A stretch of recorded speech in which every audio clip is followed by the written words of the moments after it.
নেপালে ঘটে যাওয়া ভয়াবহ প্রাকৃতিক দুর্যোগের খবর যখন ছড়িয়ে পড়ছে বিশ্বজুড়ে, ঠিক তখনই বুধবার রাতে প্রতিক্রিয়া জানালেন বাংলাদেশের প্রধানমন্ত্রী তারেক রহমান। সামাজিক যোগাযোগ মাধ্যমে দেওয়া এক শোকবার্তায় তিনি লিখেছেন, নেপালে আকস্মিক বন্যা ও ভূমিধসে ঘটে যাওয়া প্রাণহানি ও ধ্বংসযজ্ঞে বাংলাদেশের জনগণ গভীরভাবে মর্মাহত এবং শোকাহত। বার্তায় প্রধানমন্ত্রী জানিয়েছেন, পরিস্থিতির প্রতিটি মুহূর্তের খবর অনুসরণ করছে বাংলাদেশ। তিনি উদ্বেগ প্রকাশ করে বলেছেন, শত শত মানুষ এখনও নিখোঁজ রয়েছেন, যাদের একটি বড় অংশ বিদেশি পর্যটক। আশঙ্কা করা হচ্ছে নিখোঁজদের অনেকেই হয়তো আর জীবিত নেই। শুধু সমবেদনা জানিয়ে থেমে থাকেননি প্রধানমন্ত্রী, দিয়েছেন কার্যকর সহায়তার প্রতিশ্রুতিও।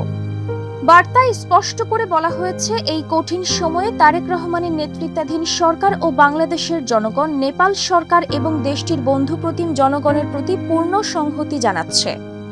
নিহতদের প্রতি গভীর সমবেদনা জানিয়ে তিনি প্রত্যাশা করেন, নিখোঁজদের দ্রুত উদ্ধার করা সম্ভব হবে এবং আহতরা পাবেন যথাযথ চিকিৎসা। সবচেয়ে গুরুত্বপূর্ণ বার্তাটি ছিল সহযোগিতার প্রতিশ্রুতিতে উদ্ধার ও ত্রাণ কার্যক্রমে প্রয়োজনীয় সব ধরনের সহায়তা দিতে বাংলাদেশ সরকার সম্পূর্ণ প্রস্তুত বলে জানানো হয় বার্তায়। পররাষ্ট্র মন্ত্রণালয়ের পক্ষ থেকেও একই দিন একই বার্তায় প্রতিধ্বনি শোনা গেছে এক সংবাদ বিজ্ঞপ্তিতে। দুর্যোগের এই কঠিন মুহূর্তে প্রতিবেশী দেশের পাশে দাঁড়ানোর এই বার্তা শুধু কূটনৈতিক সৌজন্যতা নয়, বরং প্রমাণ করে দেয় বিপদে আপদে প্রতিবেশীর প্রতি মানবিক দায়বদ্ধতা কতটা গুরুত্বপূর্ণ। ডেস্ক নিউজ, অগ্রযাত্রা প্রতিদিন।